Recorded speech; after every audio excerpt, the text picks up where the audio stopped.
Alaska, The Last Frontier by Serge Lecomte, first published in 1990 by the Limestone Press, University of Alaska Fairbanks. Trout Woman.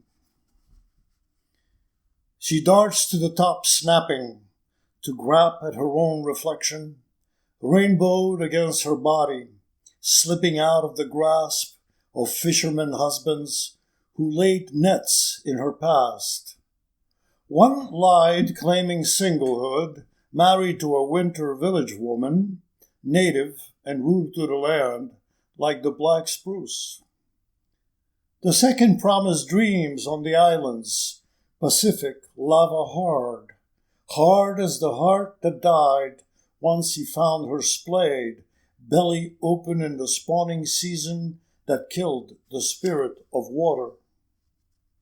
The third understood nothing and stripped her innards out before she could open her mouth, gills gasping red in the love non-existent, strangled by hands used to bleeding life, blood washed away by the waves against the rocks, her body beaten for children to play with and repeat what adults cannot learn.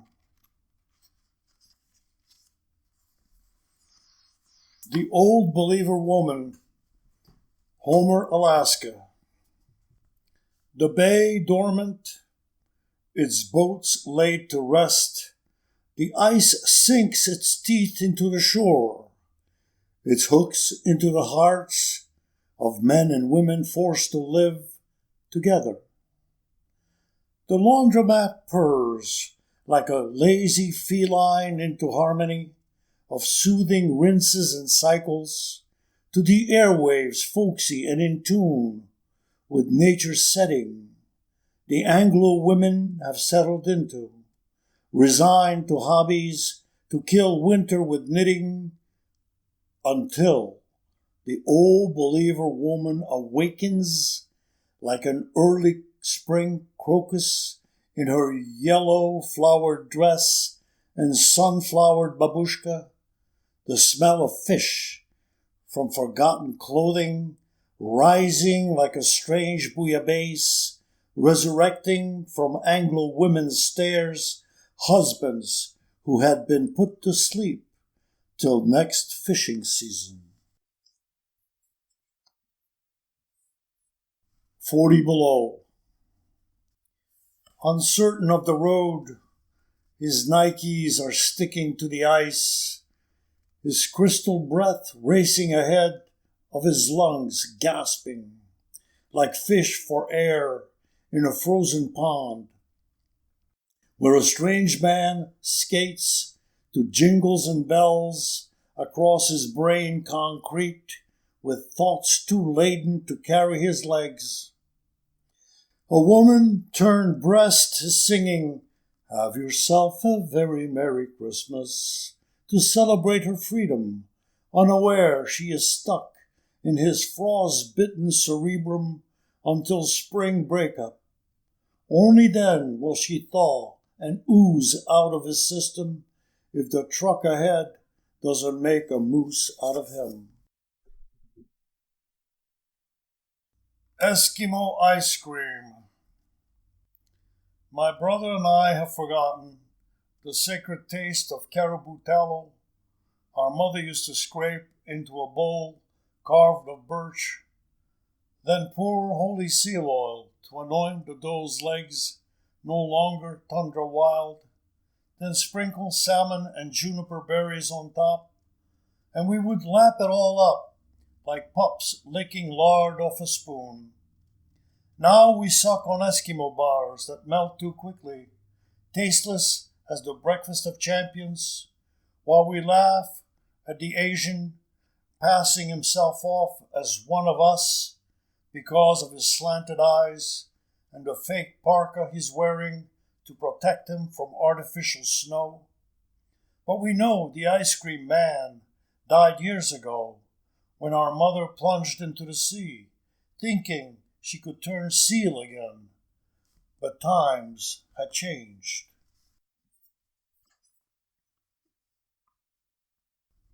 Brooklyn Bridge. The wild purple iris, steeped in gaseous bog, remained for true noses to sniff out what macy perfumery denied her.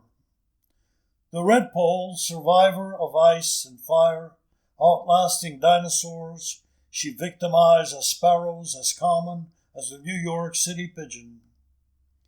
The birch, her granite eyes pulverized for a clear view of the mountain, her romantic mind developing a chain of new hostels that would sell nothing as unnatural as Alaskan made in Taiwan. Her Brooklyn twang bridged the Chena River like a strange nose in flight, mimicking the raving whose gutturals of mythology she refused to understand, even if the Eskimos are strangers in their own country. Now the whale's a whale of a story. That's what it lacked, the Museum of Natural Science, a stuffed but noble whale that would connect city and nature the way Brooklyn Bridge, too, would from Alaska to New York, once she got the funding.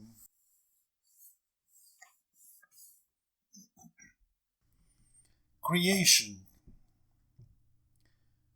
As the spring earth absorbed winter into its bosom, he appeared in the forest next door, paced off an area like a pioneer on fire, buzzed off the birches I thought would have made us perfect neighbors, and then bulldozed its roots into oblivion, to return next day with a buxom, red-headed woman whose hands, like wings on a windmill gone haywire, would strike the air to the four corners of the world as he would run, climb, jump like a mannequin breathed to life by God himself.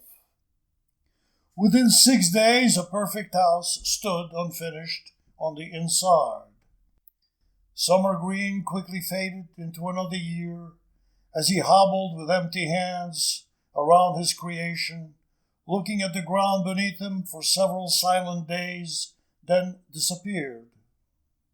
I imagined a divorce and an impotent Samson in the absence of red-headed Delilah, rejoicing at his misery and the vacant space which made us perfect neighbors. Fall came with its cornucopia of yellow leaves, Halloween pumpkins, a white Christmas, the return of the geese honking along with his truck to warn me spring was here once more, that he hadn't given up and was still among the living. He walked to the other side of his pickup, and with more gentle motion than a ballet dancer on stage, he led a thin and sickly woman to the door of his creation. Both entered, and only he came out to unload boxes, probably filled with curtains and finishings. Women could choose better than that woodsman with roughly hewn hands. For weeks I watched my window as if it were a screen from my absent TV.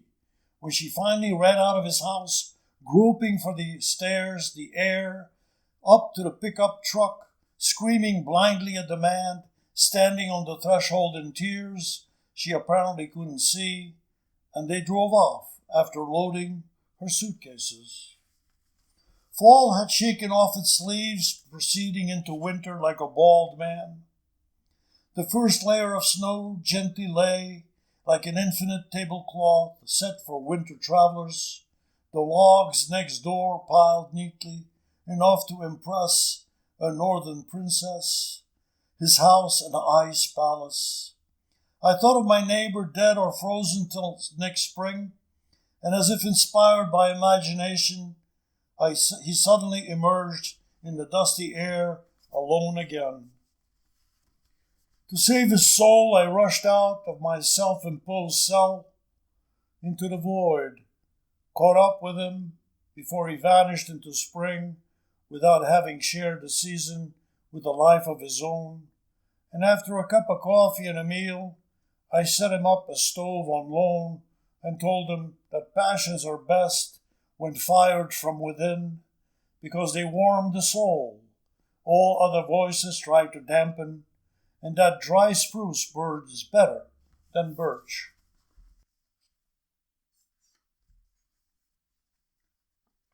Zealots. They tore the snowy land among themselves, the priests, pastors, and preachers, casting lots for a piece of the map, as if it were Christ's robe, in search of new sheep for their flocks. They forded rivers, ignorant of the native fishermen's feet that could walk on water long before man-God got on the cross. They read the word in English, and unable to pronounce pagan names, they baptized them Welsh, Irish, German, and buried them American to the core, tagged and flagged. Unable to understand free love, they forced the Eucharist down their guttural throats and crucified the seal and bear to make believers of malleable souls, denying them the raven dance by clipping their wings on their way to heaven.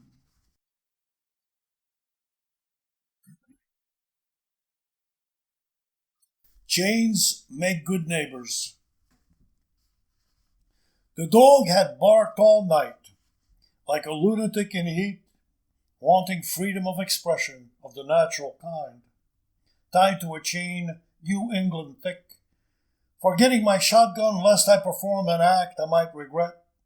I all but broke my neighbor's door down, but was answered by a polite smile on his wife's smudged lips that reeked of fudge, nicotine, and sex, inviting me into pie, ice cream, short of a threesome.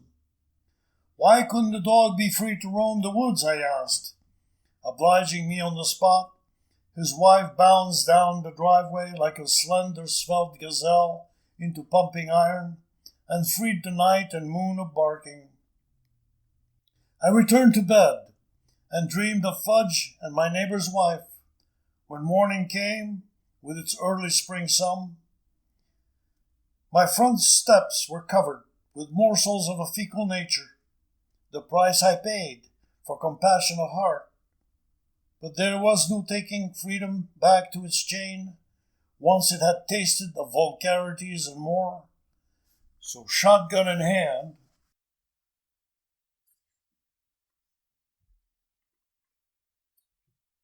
insulation.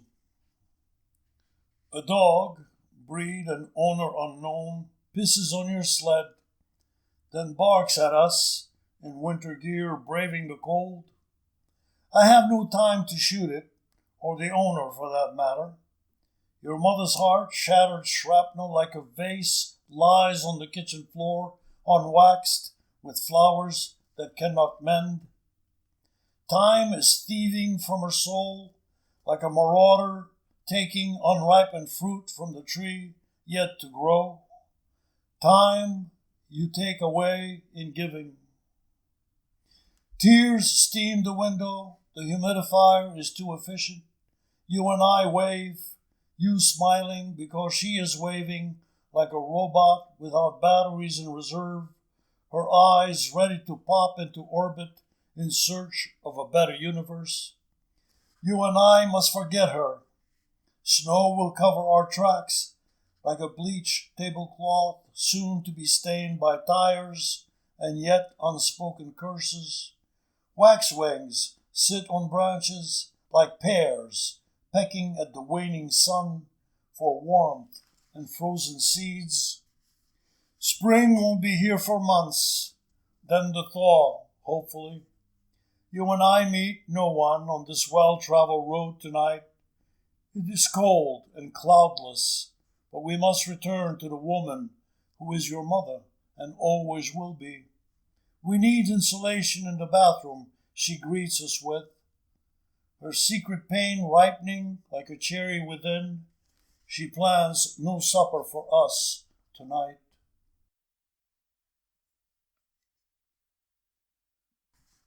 One last drink. Ravens shiver black, feathers scavenging, beaks bleeding with ketchup at McDonald's on a moonful night, flapping their wings to stay warm as if at a ritual dance, their hands lost in frost-filled dreams, unable to find a drum, a gift from the sun. These ravens share a drink from a bottle of cheap wine, to strip the darkness from their childhood minds, to fly in bidarkas across the skies to visit, one last time, their mother, salmon turned polar bear turned woman, whose milk they drink from a breast gone sour at the well. Our season. We dip into the wells of our land, fencing off the glacier from our summer fields, holes made for your small fingers to blend with the roots of trees and berry bushes we must plant for our season, roots that will be nurtured by decaying halibut carcasses that will bear red juicy raspberries and not the fish you think should swim on future branches dangling from cloudless skies, because we have brought the sea to our land. Slow as sails we slide down the slopes, you slower than I, me getting slower, my bones brittle as pretzels, ready to nurture the salmon berries, where I will grow among the fireweed, fingers reaching for fish, growing wings instead of fins, for the wind to carry off once the glacier reaches our humble fence. One of the guys. She didn't chew tobacco and couldn't piss as far as them, but she could hold her own, her mouth as coarse and sharp as a blade lashing at their testicles. They were married with out-of-sight women, dreaming of comfort that denied adventures they sought by entering her flesh, supple, wily, unrestricted, and as free as a love snake they wanted to tickle their souls in the night. But in the morning, driving dozers, they deprived the earth of layers they hated, their eyes blinded by the light they saw in her, short of calling her slut. Endless forests. There are more trees than you can shake a stick at, the hard hat said to me. So did the Amazon rainforest, I replied. Trees grow back, he said. When you're dead and buried, I told him. It don't matter then, he answered. And the president said on TV, trees kill people, and children too, 'cause they give off carbon monoxide just like cars. I could say no more. Live TV. The old women knelt before the brown bodies of seals dragged out of the sea like idols, while an ocean lapped at the newly discovered screen with a man undecided about life. Their ulus, slashed at bellies, opened like salty coffers, offering jewel-like organs to their wrinkled smiles and toothless childish giggles at the prospect of future meals, when the man jumped into the stormy waters. The old women rushing to the pier, their bloody hands reaching but helplessly for the man's fingers sinking into oblivion, leaving the old women wondering about the lack of magic that would come from that box. You are what you kill. She detested the dead forest on her walls, with their dusty, stuffed ptarmigans, fox and polar bear furs. She hoped she could resurrect, not unlike the shamans of old. She hated the Christmas rifle, a cannon meant for elephants she had killed herself with, to please the boy and the man by spilling blood, not without conscience, for her dreams often bled through her nostrils. He looked ridiculous lately, with the mask of a wolf for a hat, muzzle dangling down to his nose like a strange penis, and she said so before their last hunt, when, tired of playing Little Riding Hood, she erased his wolf from the story. I guess you are what you kill.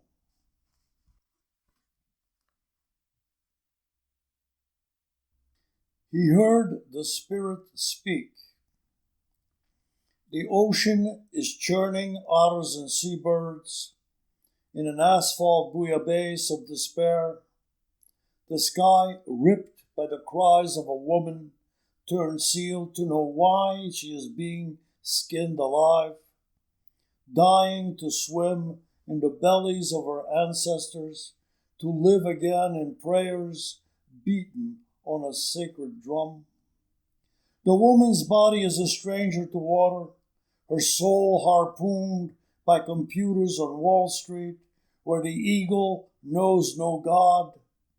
They fill up their bellies with metallic tortoises, with suffocating children, but they do not understand why Senungatuk killed the devil who had come to take more souls from us.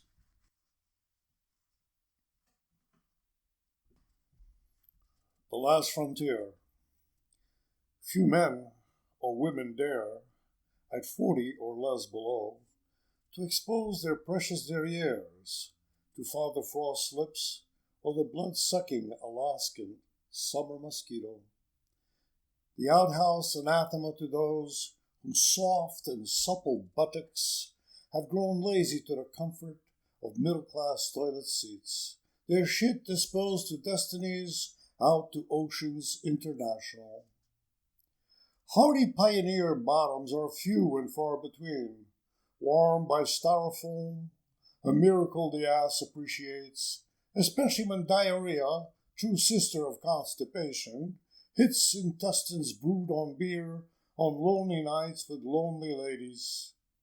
And if a bear doesn't claw testicles or breast in hunger for human consumption, the frontier's woman or man can stare for hours at the aurora, greening the heavens, privy to the beauty denied by walls of standard toilets. Gold fever. Dollar signs in their eyes, like cartoon characters, dwarfing the hills down to their size. The miners dance in mud like roly-poly pigs, filling their bellies with cents, nickels, and dimes in search of yellow stuff they call gold. Had they been conquistadores, they would have erased the Incas from history, but times have changed. The rivers run with arsenic, the fish floating south to safety or dead as driftwood, the shores eroding behind the dredges dragging rocks hard as the soul of men in love with piggy banks. Thank the tourists. To the blind we are, the rocks we do not notice are piles of rocks if we have climbed them, leaving blood on the jags. The rocks are mountains in the distance, snowy, larger than life in a panorama of pure postcard realism to the eyes of wrinkled faces with gray hair, smiling in awe from bus windows, to remind us we are alive, opening our lids to see we are romantic at heart, which winter will deny us again, until the geese and cranes, with the retired faces, renew us every time with words so naive we laugh at ourselves for having forgotten where we are.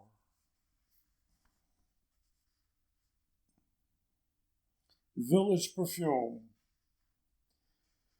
She feels a village fish come to spawn upstream with the salmon belly open, offering her golden jewels for men to finger beads of virginity every time they sense her slimy skin, given to save them from manly drunkenness with false images of self, given to restore their faces, lost to the winds of modern times, her body shed in the giving to sweeten their souls with kind words planted like seeds for a future harvest city whores cannot reap from cityfied men with concrete hearts.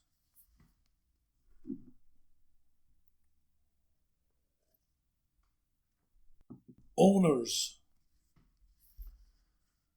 Dogs around our neighborhood multiply faster than those Bible locusts, enough to feed China and more, each pup famished, each barking in the night for love denied out in the cold, leashed to a tree to be a dog because it looks like a dog, each loyal to masters on vacation from care, each howling for having been unaborted, reminding owners of their crimes in spite of the occasional pat on the head.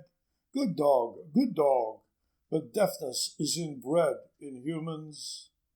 You and I have seen dogs, driving cars, swimming in pools, in beds, in boats, in helicopters, and in suits. Go, dog, go! Go, dog, go! Stop, dog, the light is red, and so on. Now you, too, want one of the pups to play with because they're so real. I warn you of the bite, not to mention the bark that already frightens you. A dog isn't a stuffed tiger.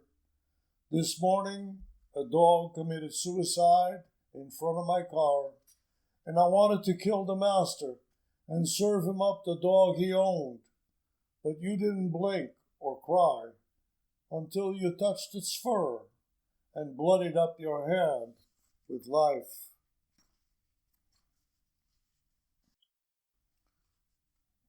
Paul Bunyan. From a now pineless county in Alabama, whistling Dixie through the flag tattooed on his forehead, he sprung up in Alaska in the spring, like a fly agaric, shotgun in hand, haunted by the teddy bear that had smothered love out of him to kill his now dead mother that held the throat of a child wide open, to peanut butter jellied sandwiches that fostered a hatred of berries, picked and unpicked species he wanted no taste of. A nature loved cause he said so in spite of the flag on his head.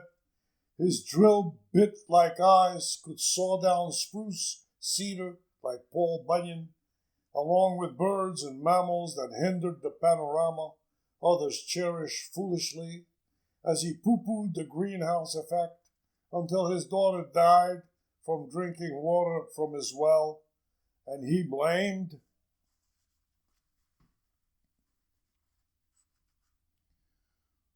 In the history books, time erodes memories, buried at sea or landlocked, history sweetened, made palatable by glossy colored photographs next to words in black and white with them and us on different banks.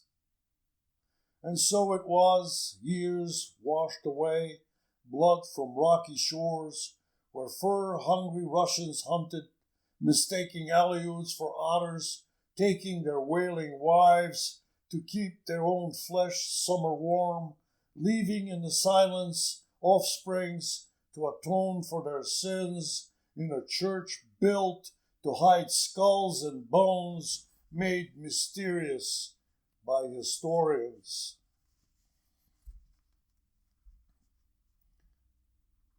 Bring us your garbage. The ocean's full, the moon too far. The sun is an idea, spaceships too few. Icaruses aplenty. There's room in the heavens, paradise uncertain, with God on hold.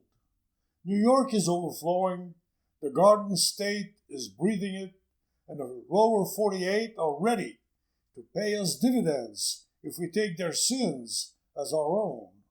Alaska's huge, the tundra just an empty space with moss nobody eats.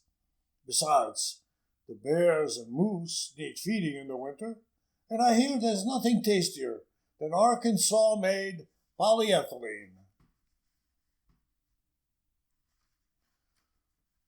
Resurrection. She ran from the aspen hills and summer salmon shoals, born from a winter womb like a seed in acidic soil. She shut the gate and sun out, letting her veins constrict love from her heart, stripping her shame away to dangle her girlish breast for men to see the woman she denied herself until she bore a child, father unknown, and ate of the smoked salmon to sense the summer shoals and aspen pollen through her lungs.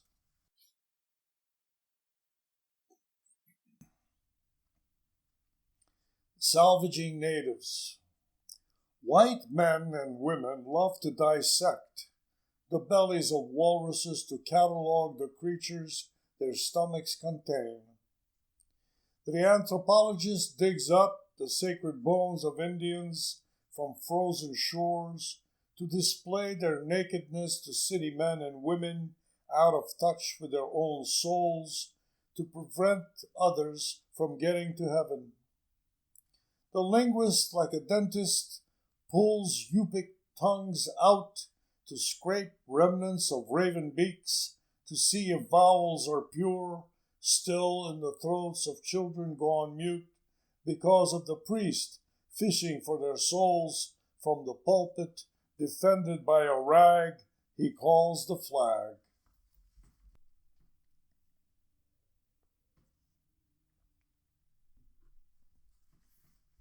The fifth season. Her first spoke of love in winter, sharing bruises he inherited, tearing petals from her eyes. Her second spoke of trust, homeless in spring, stealing from her purse for a drink from her heart. Her third was summer free, like her Malamute, promising beyond his will, searching for love where there was none, always begging forgiveness afterwards.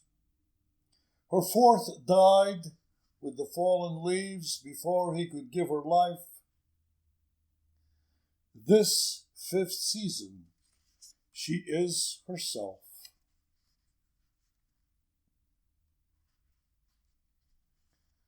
Potions. We took to the very high and low trails, picked plump, juicy berries in the bog, and made a sweet, sweet wine. And in the rain, amidst the yellow, yellow leaves, your hand chose friend from foe among the many mushrooms. Amy's mother was raped. She isn't coming home. You tasted of your mother's soul in the bread, fresh oven baked, to give your heart the sustenance other foods cannot, the body a poor judge of what is good.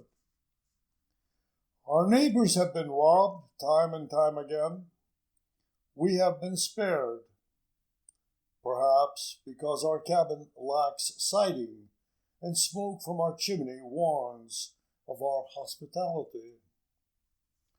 You watched me slice the bellies of salmon summer after summer, as you sloshed among the fish heads, your lips sucking and savoring eyes like candy from a store. And last summer you learned to love the howling of wolves on winter nights, after your heart was broken by a boy. But you have healed since. War is on the airwaves. I feel sorry for the boy who broke your heart. Death is no retribution.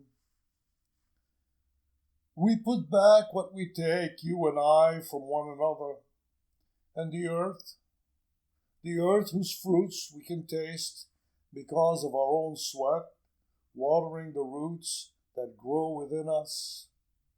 The war is getting closer to the land we have nurtured. The potions we have given you will keep you safe. Take my watch, the watch you loved as a child, and keep time in your own universe. But love the howling of the wolves.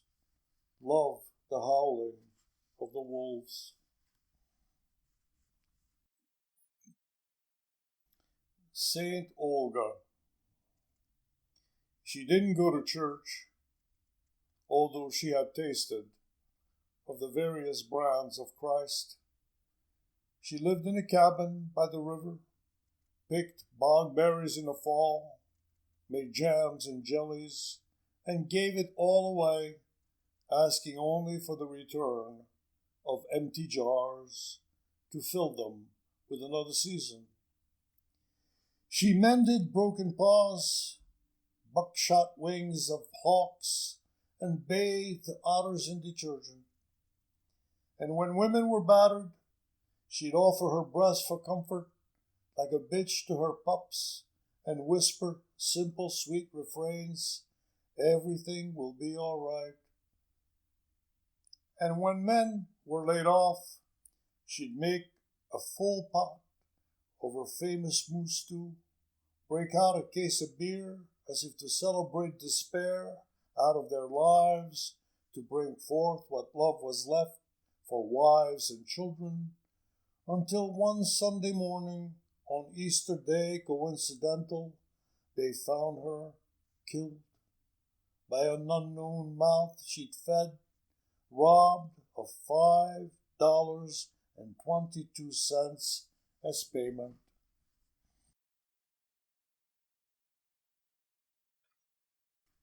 The butterfly.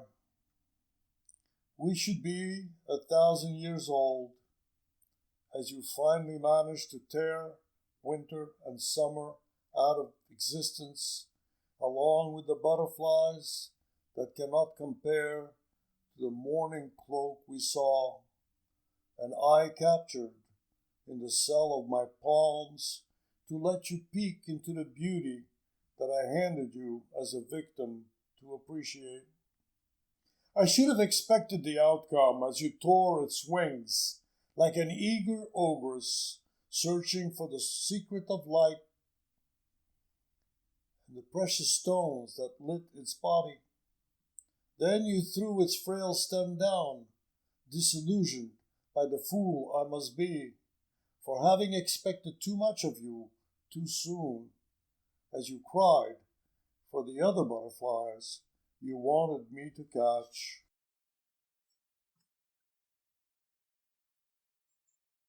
The American Dream. Men came to bleed the bay of oil, crushed coal and dinosaur bones to feed the bellies of cars and furnaces, and she followed the migration like a nocturnal moth, half naked in halter, Florida cocooned and unaware of elusive summer Arctic dreams, tasting the nectar men dispense for a price paid by the silence of lips locked in the secrecy of pain no coins or bills can free. Winter found her pale, hitchhiking along the highway, wings battered of faded hues, but with pockets full and a soul wishing for summer still.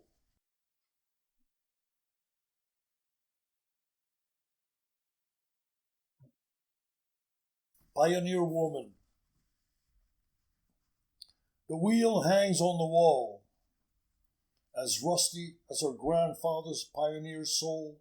She dredges out of mud-colored mining photographs to make certain she still resides, facing her glacier, weary of summer and men with promises, disgusted by the fireweed that has to bloom purple with gentle petals that remind of hands hands that will scatter like seeds in the meadows, she forgetting that death must give way to life.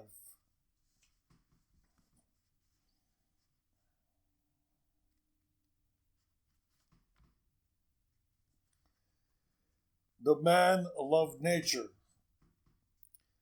My father loved the birch with his tortured soul, hated me for it because my tongue disturbed the forest silence, unlike the red-breasted robin that perched on his heart to sing in my absence to remind him that I was of his blood, even though he denied it.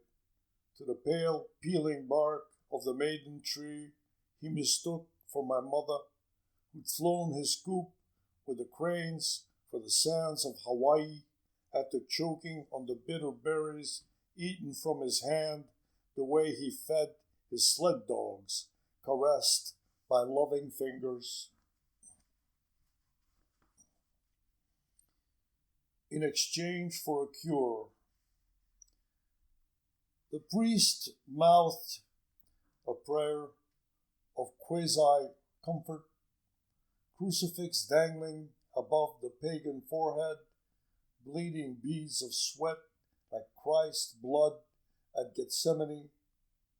The pale face demanded repetition from lips unformed to ritual, but the pagan understood his soul was his own, even if he drank of the cure to heal his body from smallpox with a prayer that was as empty as the vial that saved him.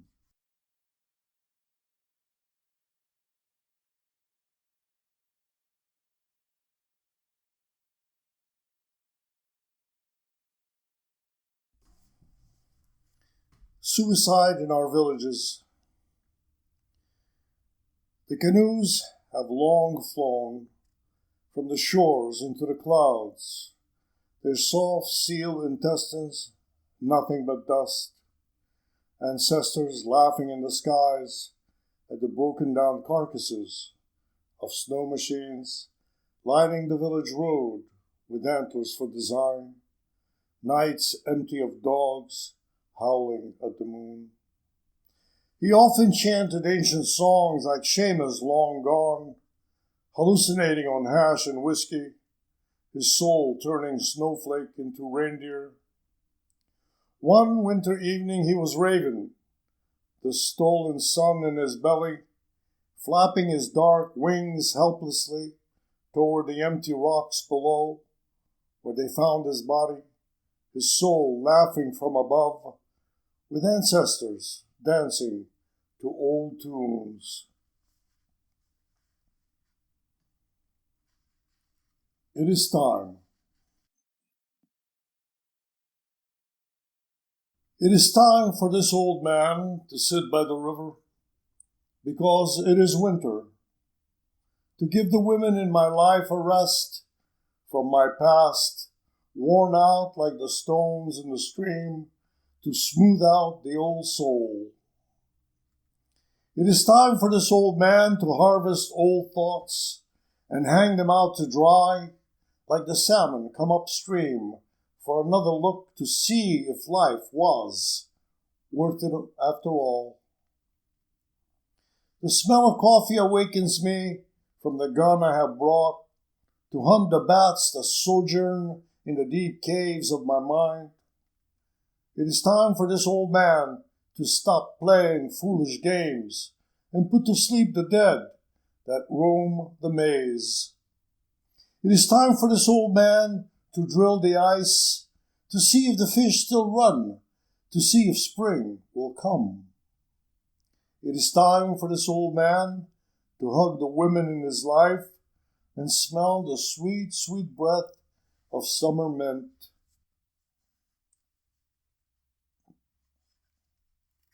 Inspiration. The geese are honking toward greener fields, leaving me with a rusty cornstalk to wait for the snow that insulates our thoughts, to sleep, to dream.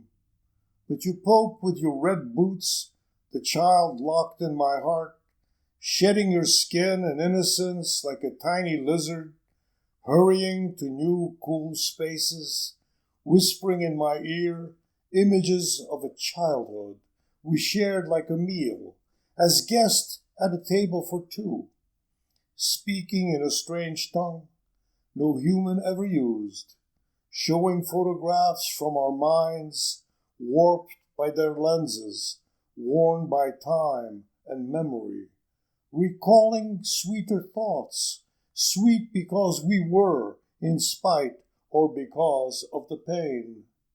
Do you recall the afternoon you buried me in books to signal my early demise if I didn't wake up to you? Now you will. In the beginning was the Word. We leaf through the seasons at the speed of light, your hand wishing to break out like a chick pecking to see beyond. Wisdom tells me to guide you slowly through the snow, to follow the snowshoe hare, but you slap in disapproval and flip us into summer, where boredom on the pond with croaking frogs is equally strong. You are wind in motion. You shove Alice under my nose, impressed by the watch on the rabbit, and we both fall together through an abyss of images only you can comprehend, where the word makes only the sense it wants to, and is what is without us.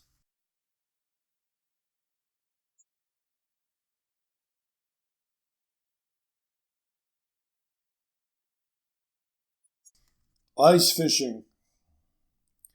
'Twas on a brillig willig night, with stars so drunken in his eyes, he fell into a pool of purest snow, losing to frost a fleshy piece of his yeldak, that best not be spoken too loud, lest the word blemish the souls of blushing evangelical angels, who succored his wife with god-awful thoughts that promised a celibate life to the woman within her, unaware that a penis, God forbidden in the Bible, and lips does not a man make, although it helps on long winter nights, him dreaming of ice fishing when he knew of her hatred for all types of fish and those who tamper with nature, only to be punished by God.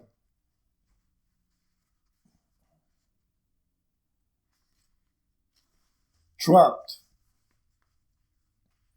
You want to free your soul like those bearded saints of old, decrying the sins of society, wanting trees unmolested by silence wrecking saws, to protect the feathered owl, spotted or unspotted, to keep the world untainted, a sanctuary where you can hide from the rubber raincoat swallowing your body, covered with invisible oil you have rubbed from rocks to save loons you have loved, as a girl child, unaware that the purest of us must be blemished to know salvation in a world with temptations so disguised we no longer know we are sinners with the best of intentions.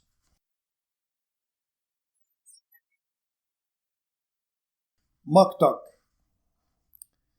They came to test, the teachers from New York, the village children, to prod their minds with elephants and rhinoceros, a mouthful for anybody. What do we need with that when we have eaten seals and muktuk from the whale? The children asked. It is important to know the world around us, the teachers from New York replied. We know the walrus hide upon our feet, but have you eaten of that rhino whatever you call it? The children asked. You can't eat rhinoceros meat, the teachers answered in amazement. So you do not know the world "If you have not tasted it," the children replied. The teachers from New York, they didn't stay to taste the muck duck either. Halloween night. The swans have left on the frozen lake images of summers that may not come. And it is that time of year again when we are reminded of ghosts, goblins, witches, and saints knocking at our door for sacrifices for a trick, even though we have no neighbors or pumpkin lit like a severed head on the snow. Yet out here no man is an island, and viruses do creep in through the cracks of our cabin in spite of the extra insulation. You're running 104 and climbing like a comet burning up, your tiny body so much like the fledgling without feathers, fallen out of its nest this summer when you and I nestled it on its branch, where it waited for its first flight. Your mother's mask of fear wants to take you in, while I still believe in saints to come, the saints of my childhood, who will drive ghosts and witches back underground where they belong until next year. Your smile reminds me of me, your eyes heavy, and understanding what my father must have seen before his deathbed, what I fear for not seeing. You seem willing to hatch out into that nether world without hesitation into the frozen lake. I will not let it happen. Prayers must still work in these words that cannot be beautified. Perhaps the day will come when I can look into the lake and see the swan I once killed for Christmas dinner. Smiling, I shall be ready, as you seem now, to fly like a cygnet on wings as white as light, and embrace it, as I would my mother, who too beckons in the distance of this night.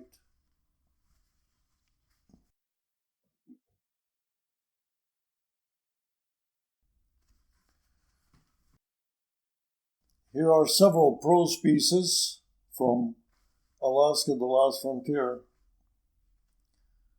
Jack London, Look Out. There are those who prefer adventure stories from their living room couches, happy to have lived through the perils of someone else's life, while there are those few individuals who follow in tracks already made, never realizing their own uniqueness. An avid reader of Jack London's, but 90 years too late, Jim decided on the spur of the moment to live on rabbit tracks, salmon belly, and become one in a long list of smelly heroes known as sourdoughs to test himself against the elements. He gave up his job at the stock exchange, his penthouse, and sweet-smelling Sue, his lover of 5 years, who was sour over the prospect of having to fish for another stockbroker. The following day he was at the airport, loaded with backpack, winter gear, snowshoes, dried goods, gold pen, rifle, confiscated by airport security, several pictures of Malamutes, one of which he would name Buck once he purchased his own team. And of course, he had brought along the complete works of his favorite writer. On the long flight to Fairbanks, Jim could not contain his enthusiasm of déjà vu, as he related stories of cold, hungry days he thought had happened to him because reading was as good as living. As he stood in the aisle relating his fiction, he looked at the tourists with disdain, because they weren't staying, and they weren't wearing a Paul Bunyan flannel shirt and mucklucks as he was, in spite of the 90-degree heat. The plane landed as Jim ran out a yarn. When he looked out the window, his eyes could not believe the scenery of snowless landscape, the midnight sun, and green hills. How he had wished for 40 below, the 40 below he had felt so crisply throughout so many pages. He was disappointed, to say the least, if not heartbroken. Jim, however, was undaunted by the pleasant summer weather and made up his mind he would live off the land on salmon belly. That summer he almost drowned, nearly died of mushroom poisoning, and was all but mauled by a bear he thought of befriending as he had seen done on Disney. By summer's end, he had lost 20 pounds and rediscovered McDonald's and Pizza Hut. When winter set in, Jim felt like a child, thinking that Christmas was finally here as he felt the cold flakes against his face. This was what he was waiting for. Winter was the true test, the true challenge that proved what men were made of. Seizing upon the romanticism of a small log cabin with no running water, no heat, no electricity, Jim moved in with his dog team that died of starvation within 2 months, leaving him no choice but to purchase a vehicle that later blew up when he built a fire under the oil pan to thaw the oil. Jim almost lost 3 fingers to hypothermia. Hygiene not having been one of the sourdough's characteristics, Jim was in good company, having lived up to his hero standards when he was thrown out of restaurants for offending people's now keen sense of smell. After the ban on cigarette smoke, other foul odors were added to the list. Jim Two Fingers, as he is now known, did not take the rejection to heart.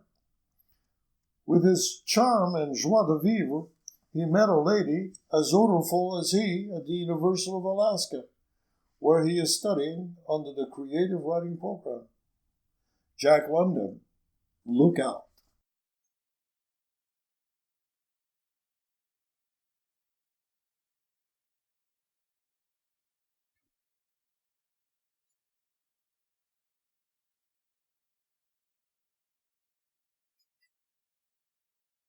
In Search of the Alaskan Bear. Bear County, USA, in Rapid City, South Dakota, started it all last summer. It wanted the 6 bears in Alaska land, if the city of Fairbanks would pay for their one-way trip.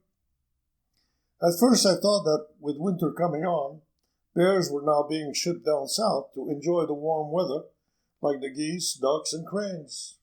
But on second thought, South Dakota isn't the place I'd want to spend the winter. No, Alaska land was liquidating its zoo. Alaska Airlines finally came through with a solution. They would pay for the bears' fares, but only to Seattle.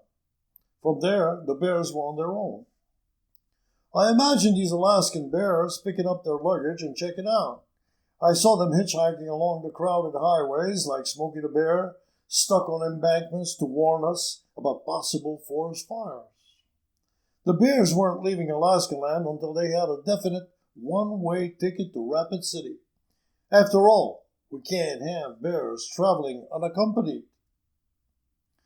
I was already concerned, but when the news began to bristle with bears, from grizzly attacks to the rumblings and clawings of the great Russian bear, this was too much for me.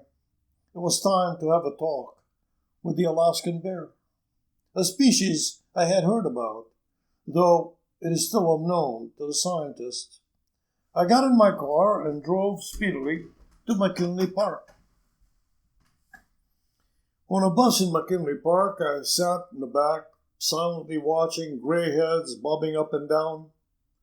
They were looking unsuccessfully for wild things. "Bear!" I screamed suddenly. The tourists quickly aimed their cameras at the horizon. The bus stopped and the door opened. This exodus of legs and arms and cameras followed a black bear who turned around, pulled out a cheese sandwich, and posed for the gray heads. Several other black bears came out and posed rather obscenely. One was stuck in a trash bin with his rump wiggling in the air and couldn't get his head out. Laughter rang through the hills. "Cute, isn't he cute?" The lady who had earlier missed her Muse picture was relieved that she could go back to Toledo with a snapshot of wild Alaska. I moved away from the bus. I was sick of tourists who were laughing at or maligning my favorite being, the bear. The Alaskan bear doesn't like such laughter. Neither do I. The bus rolled through the dust ahead of me.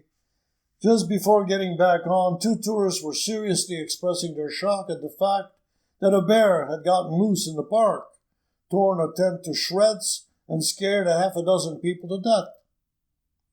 That bear could have killed somebody, one of them said seriously. The other man had a realistic solution. Being from California, he suggested the government of Alaska put a fence up wherever there were bears, just like in Zoorama or Disneyland. This was the last straw for me. That crazy bear who had gotten loose must have been the Alaskan bear I was looking for. He had all the answers I wanted. I walked downhill until I came to a wooded spot near a stream. There in the dark sat a bear. At least I thought he looked like a bear. He was bearded. His chest was covered with a thick mat of reddish hair, and he weighed as much as a bear from all the summer but mainly winter feeding. The Alaskan bear, I found out, hibernates but doesn't shed weight in winter. Although I approached the bear cautiously, he showed his teeth and was about to leap at me. I immediately screamed that I knew who he was. He backed down as soon as I identified him. He seemed frightened, but he quickly recovered. Apparently, the Alaskan bear is resilient and adaptable in certain ways. After some reluctance, he pulled out a rock and allowed me to sit down. I had gained his trust. He must have seen that I too was related to the Alaskan bear. He pulled out some berry wine and smoked salmon. The Alaskan bear was now singing and loosening up. He became talkative beyond control.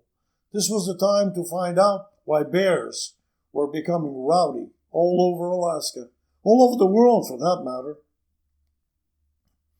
The Alaskan bear, I found out, is very independent, a species with no real permanent habitat. He hates to be defined, and biologists have had a terrible time figuring out patterns. The Alaskan bear started out in Europe, moved across the lower 48, up to Canada, and finally landed in Alaska in the last century. But this species is still moving into the north. As we sat by the stream, he pointed to the new signs that were cropping up everywhere like instant laws. All you needed was a little water to make them grow. No bears allowed beyond this point. The Alaskan bear was getting furious. He declared he wasn't about to obey that sign. After all, signs were good for people like those on the bus, but not for the Alaskan bear. We sat together sipping on more berry wine and talking about winter preparations when a family of ordinary bears rolled downhill toward several yellow buses coming down the road. The Alaskan bear laughed proudly and cried out that he wasn't a dump bearer. He was too proud to take welfare chocolate bars and ice cream or plastic cheese sandwiches. The signs next to the trash bin read, "No trash picking for bears." But the ordinary bears had never learned to read. Tourists were escaping from the buses by the herd.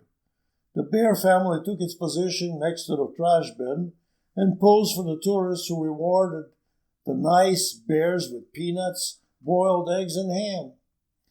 Disgusting bears! The Alaskan bear growled. Cute, cute, that's all those tourists say. He said, ready to give chase after the tourists, but I held him back and told him that there was still room north of here where no tourists would reach him. The Alaskan bear was sick of tourists coming into his territory, while the ordinary bear welcomed them with open arms. He was determined to make it on his own, not like those junk food addicts below, and he would never stoop so low as to sit next to that sign that read, "Bear." Ordinary bears were the ones who scurried and got their pictures snapped, but not the Alaskan bear.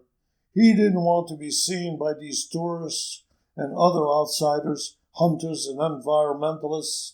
The last ones were no better than hunters. The Alaskan bear was quick to show me the dart and tag number he ripped out of his ear. None of them knows the limit. None of them, he hollered. I asked him if he was the one who had torn the tent to shred this morning. He said he was. He even admitted mauling the grandmother and child who had run after him and screamed, "Stop, cute bear, stop!" The Alaskan bear hates to have his picture snapped, and above all, he can't stand the word cute. And he will attack if you come too close. The Alaskan bear is friendly once you understand him, but the long winters make him shy. He even claimed drunkenly that he was the Russian bear in disguise, and that he had attacked because he had become frightened by the outside world. I felt sorry for him, because I too felt like the Alaskan bear. We had more berry wine. The air was getting evening cool. Snow would soon be with us. The Alaskan bear was packing up his belongings and moving north to the Seward Peninsula, where he hoped to be left alone, at least for a while. I would pent myself up in my office, gain 20 pounds, and dream of summertime fun. Next summer, I might go south and scare some people, or maybe I'll move north to a village and drink more berry wine, go to fish camp, and run through the hills with other Alaskan bears. Once a Chichaco, always a Chichaco. The term Chichaco implies that a newcomer to Alaska is unassimilated and naive. Usually this appellation is erased from his or her name after a year's stay, and he or she may consider him or herself a true Alaskan once they pissed in the Yukon, fucked a bear, and killed a moose. This word has been bothering me a lot lately, since many of the hardcore inhabitants have never really shaken the Chicago in them. I guess once a Chicago, always a Chichaco. Some people just remain plain unassimilated no matter where they are.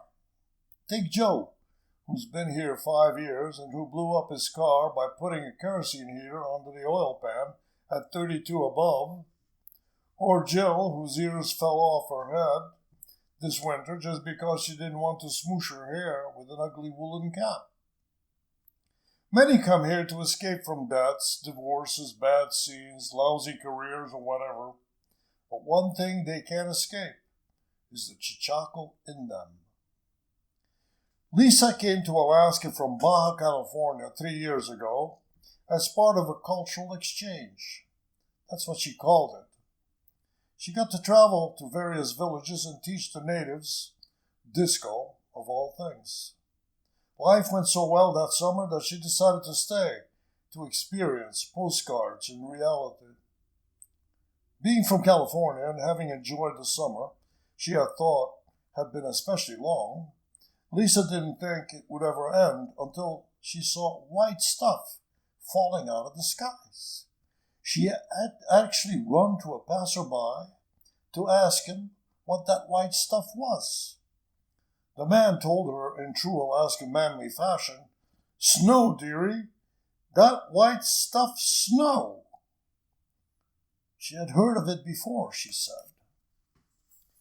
Being from California, she, of course, had never heard of antifreeze or winterizing her car. The first frost came. The sidewalks became slippery. But Lisa was undaunted by winter in the air.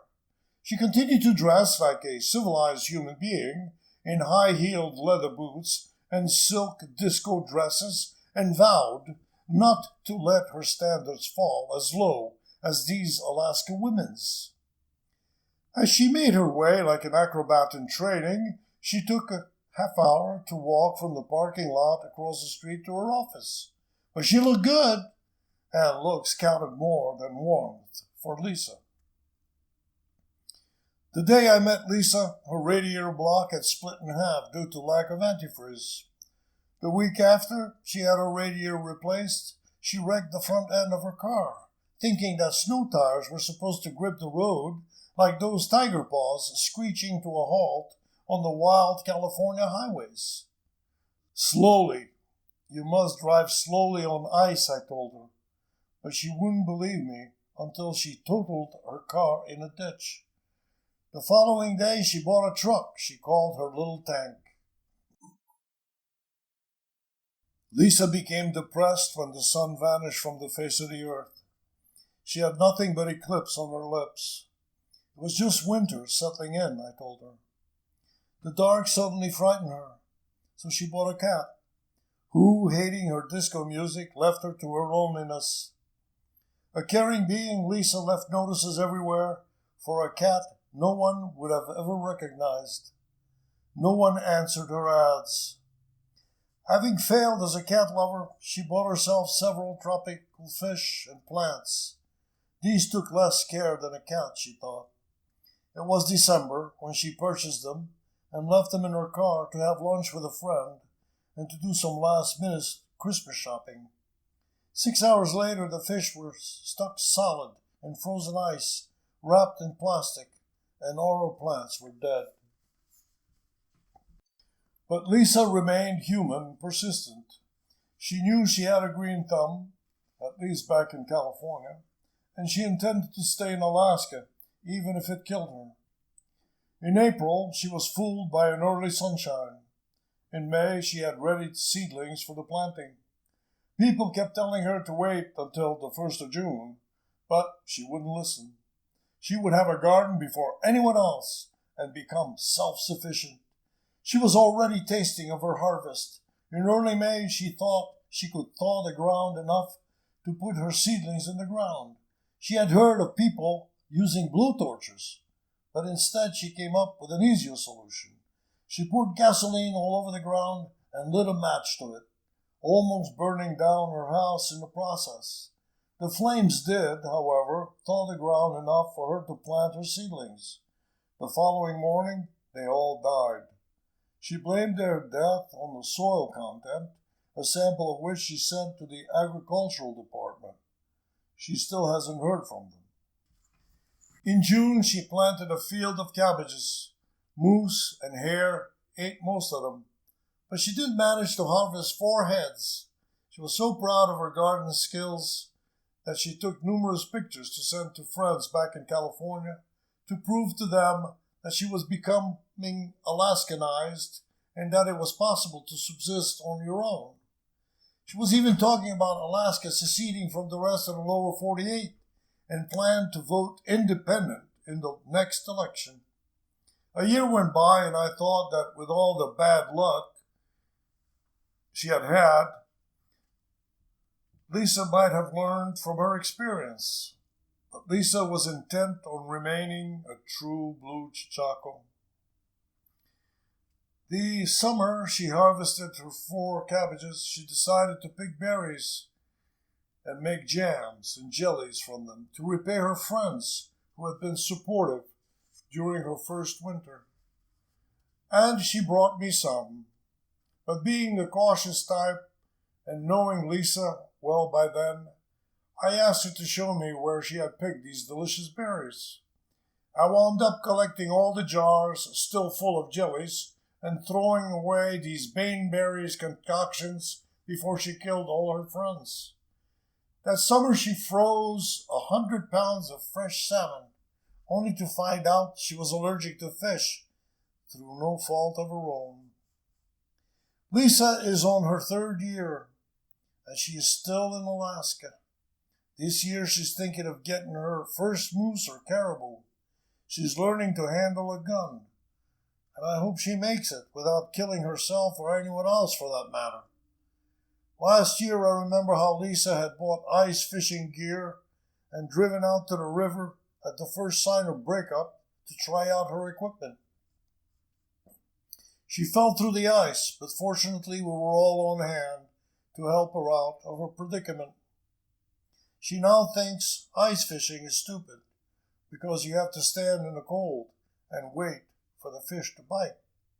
Well, I hope things go well with Lisa. but I have a feeling she will remain a full-blooded Chichaco for the rest of her life. I guess once a Chichaco, always a Chichaco.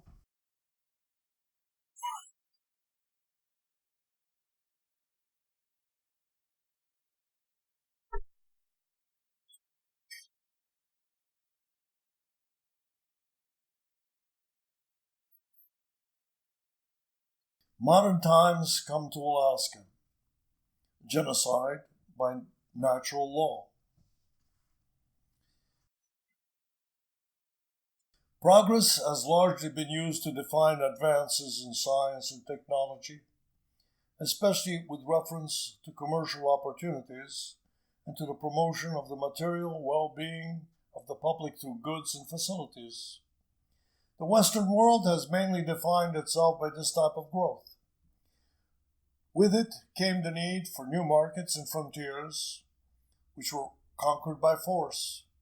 Later, with the advent of modern techniques, man has been given the free choice to make up his own mind while being swayed through subtle merchandising.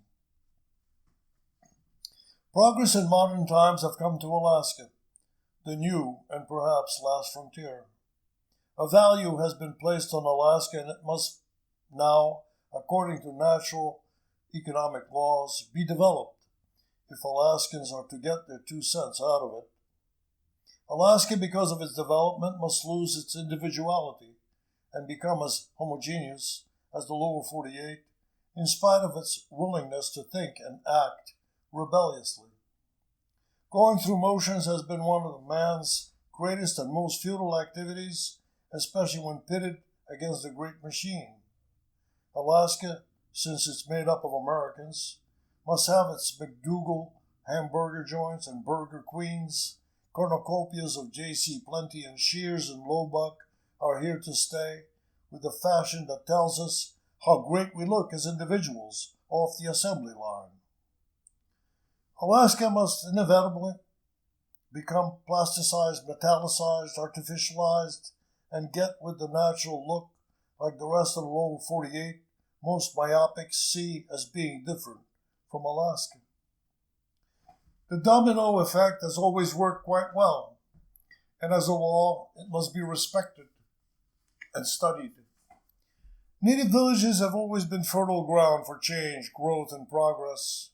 The innocent die young, it is said.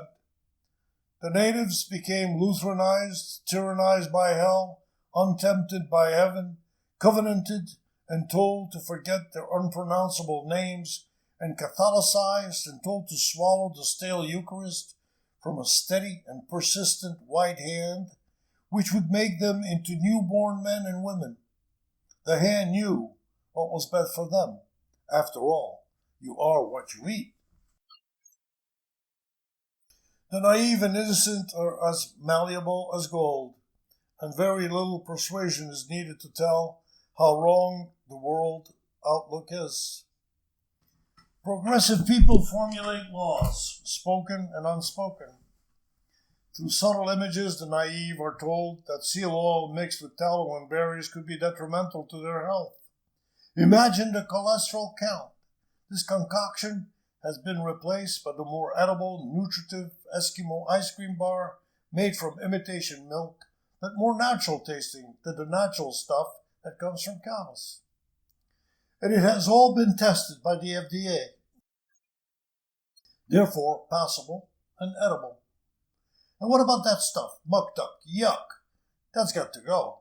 Wonder Bread will make miracles on your kids and make them grow faster than you can say Watusi.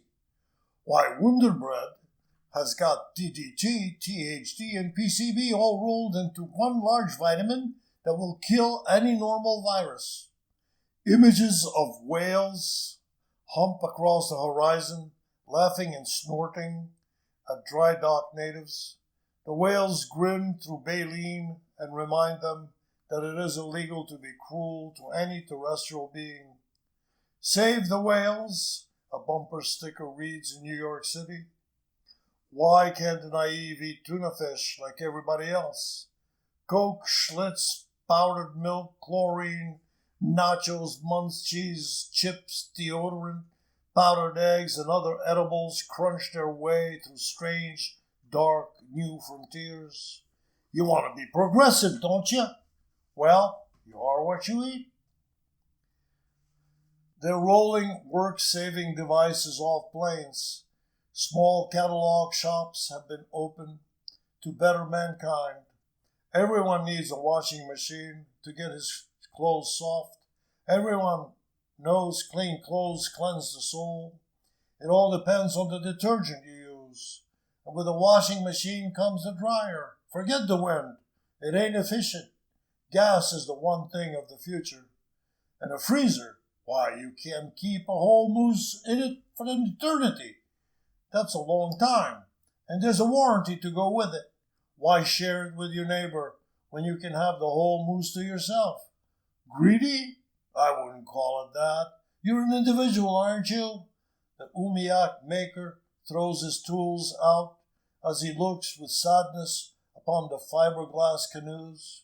The village carver's ordered himself 5 dozen new molds. He's going plastic. He's got to keep up with demand. Tourists are being shipped up by the hordes to see a real-life commercial. Snow machines hum through villages until they break, only to be replaced by new ones as lonely dogs howl in the night to be taken out for one last run. Children of the naive are the most naive, the most malleable and vulnerable. They run through village roads, playing outer space games such as Star Wars and Galactica, wearing blue jeans a Soviet youth would like to get his hands on. Others play at Kung Fu. Girls and boys disco to tunes brought in by a California cultural exchange seminar. You've got to learn the rules of the game if you want to fit in out there. Slip into our skins. It isn't hard to do, is it? And don't forget to eat your peanut butter and apple jelly crackers. It's good for you. Shears and Lowbuck are coming around again. TV will educate your children, and it's possible to re-educate the old too. A blue light has replaced the seal oil lamp. The naive believe in the magic of images that unmake and remake them. Old folks sit idle with their toothless mouths gaping. Seals no longer jump out of those caves to turn into young maidens. No bears leap out to turn into brave young men. Metamorphosis is dead, and no new tales should be told, while tales of old drown in library dust.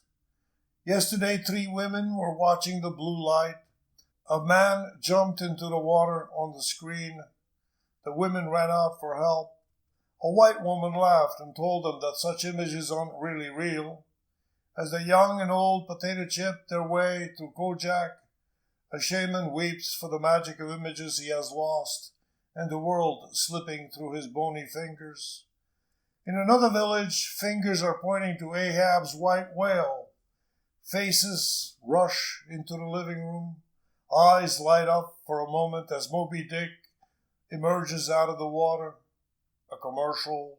The excitement dies down. That's the way it was. A distant but familiar voice echoes through the universe.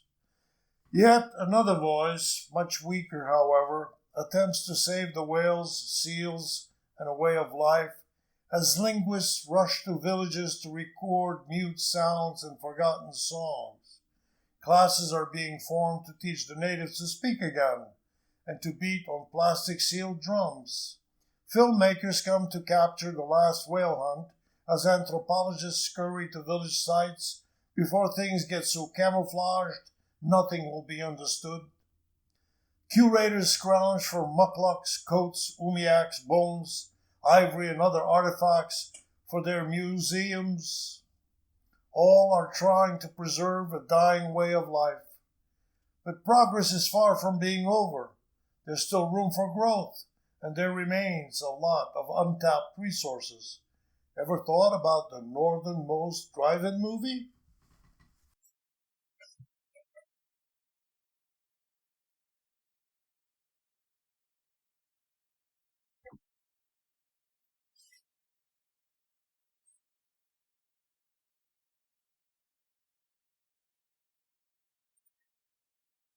How not to build your log home.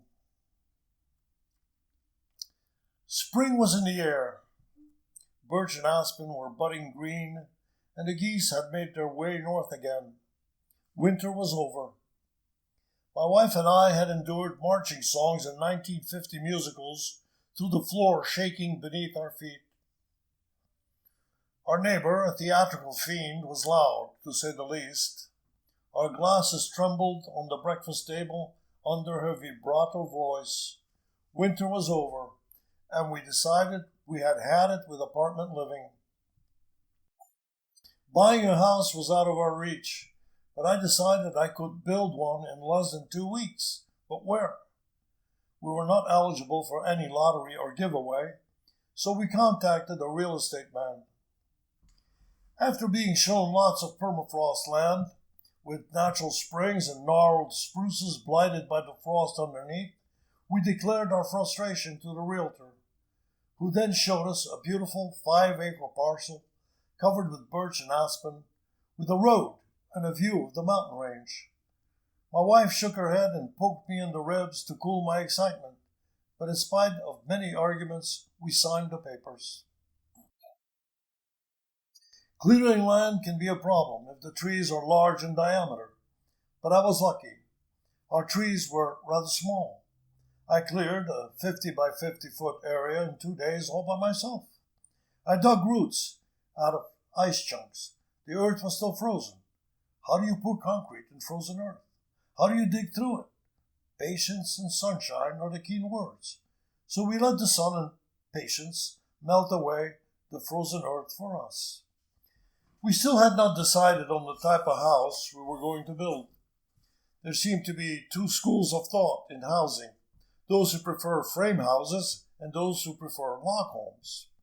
Frame house people seem to represent the classical creature comfort school, being of a romantic nature, always seeking discomfort, no water, no electricity, always in search of self. I decided on a log home. My wife finally agreed it was all right. How do you build a log home? Slowly and carefully. Logs and trees can kill you. This idea stuck in my mind since I had just seen Henry Fonda mangled in Ken Kesey's Sometimes a Great Notion. My wife, and nothing like Walter Mitty's wife, made remarks about men and great notions. Feeling in good company with these men, I decided the house would stand on piers, 19 of them to be exact.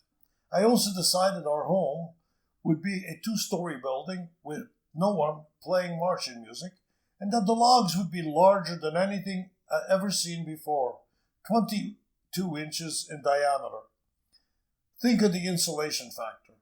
Our home would be solid, as solid and sturdy as a fortress. What attacks I imagine fending off are still unknown to me. I called lumber yards and mills, but no one could deliver logs of that specific size. Most people build with 8 to 12-inch logs. I don't like to work small, and besides, I wanted insulation. The voices on the other end always laughed, and I laughed with them, never once considering who would lift 35 feet long, green, and 22 inches in diameter. I finally located someone who was cutting timber on state land at $2 a foot. He guaranteed logs 18 to 22 inches in diameter. In 2 weeks, the logs were ready. I looked at them, and for an instant, I could almost hear them laugh. The roads were still restricted. Patience was still in order. Regardless of how anxious I was to see the house go up. The snow comes quickly and the building season is very short, I was told. The logger, whose experience is apparently limited to my logs, recommended a friend who had a mill where logs could be slabbed on both sides. I jumped for joy when he said his friend could deliver my logs in 3 to 4 days, a week at the most. A week wasn't bad, I thought, if it was going to save me 6 weeks of slabbing time. And I needed that week to ready myself as a home builder. I left my beautiful logs with the logger's friend, whose outfit we shall call Shady Timbers for reasons which shall become clear later. Meanwhile, I scurried to the library and checked out a ton of books on log house building. I read avidly and became a connoisseur of the log business. I was proud to spout words like draw knife, peavey, scribe, and log dogs, not related to huskies, malamutes, or samoyeds. They're homemade tools resembling ice tongs used to secure logs. With a confident voice, books and tools in hand, I was ready to tackle the impossible. A week had gone by. Where were my logs? I called Shady Timbers. They told me the logs were fine and sitting in the yard. No one could possibly steal them. They reassured me on that count. And besides, the road restrictions had not been lifted, and I still hadn't put in my foundation. Having decided on piers as a foundation, I knew holes had to be dug. But how do you dig holes in schist? I tried a pick. It didn't work. A friend with an auger dug the holes in 2 hours. That was probably the smoothest part of this great notion of mine. My wife and I decided we would put the house on telephone poles, creosoted, to preserve the wood from rot. Cutting telephone poles with no power can be tiring. With a handsaw, we cut 19 poles of different lengths, and we got them all leveled, almost. We were proud of our beginning. Soon the beams, the joist hangers, joists, and plywood followed, and a somewhat even structure stood where our bedroom would be. 2 weeks had gone by, and I was itching to use my draw knife.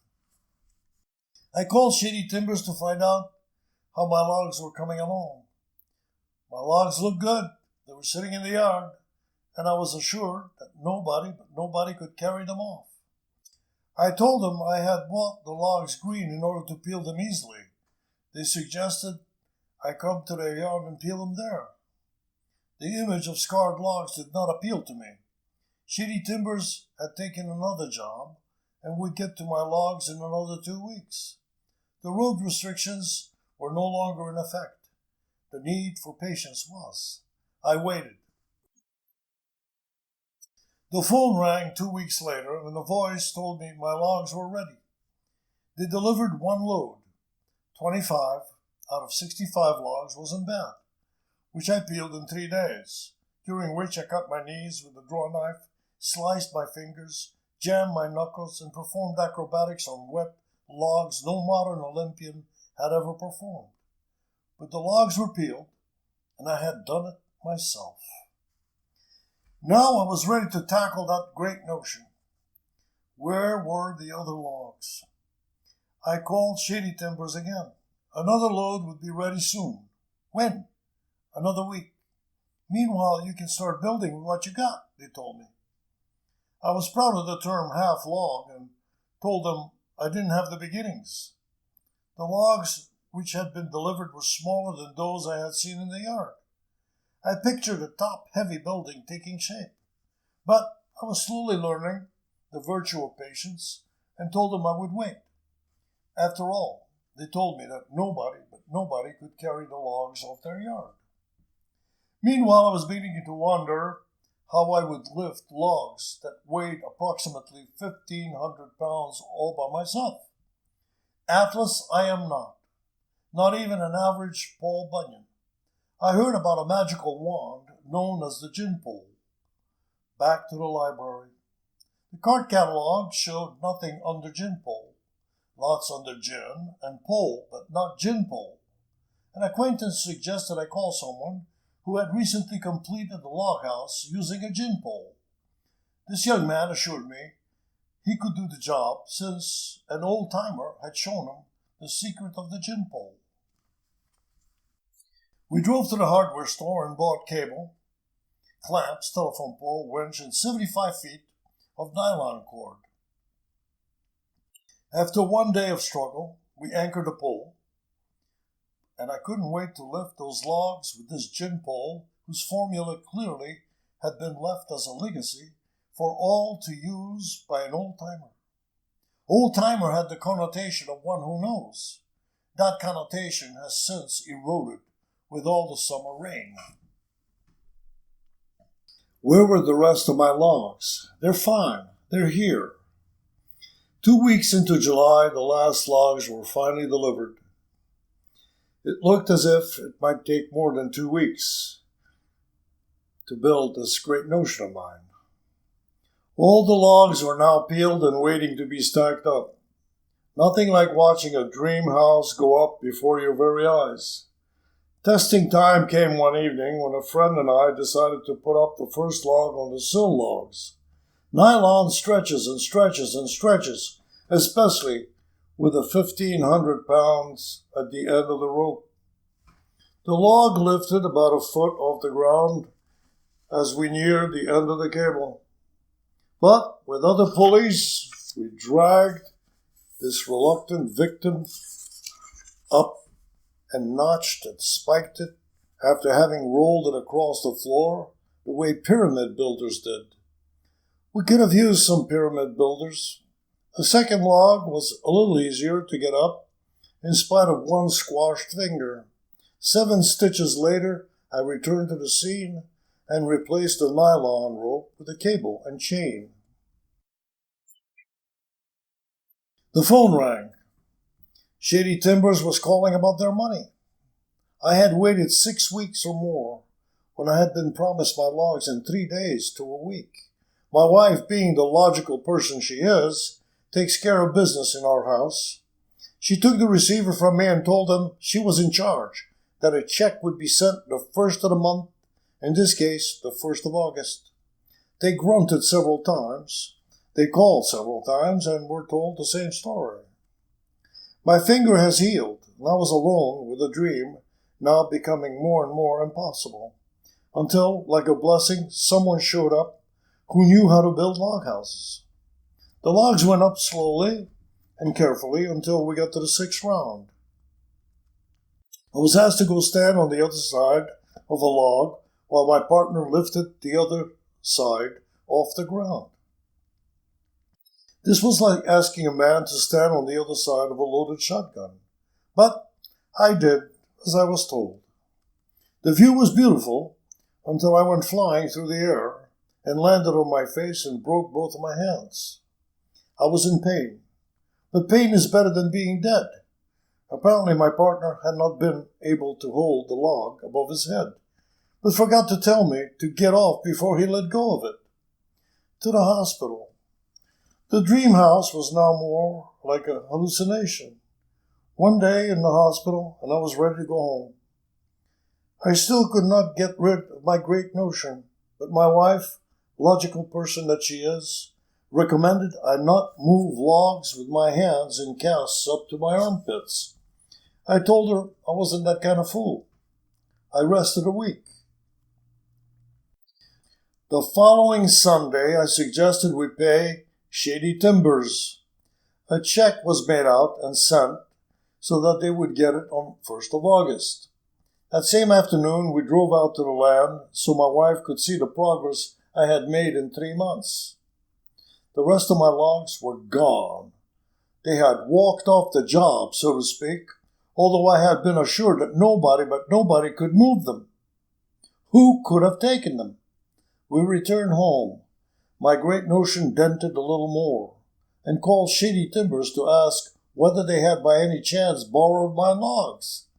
They had received our check, but knew nothing about my logs. They hung up abruptly. The state troopers listened to my story. They told me it was a clear case of repossession and a matter for civil courts. I asked the trooper to call Shady Timbers and find out whether they had my logs.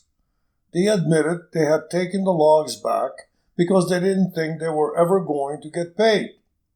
For a fee, they would redeliver my logs. The logs now sit near my great notion. It is September. In 2 weeks, professional builders may show up, weather permitting, and put a roof up. In a week, I'm getting my casts removed, and I shall start teaching. I have a feeling it's going to be a wonderful winter, in spite of the marching music and musicals. I may take up the drums myself.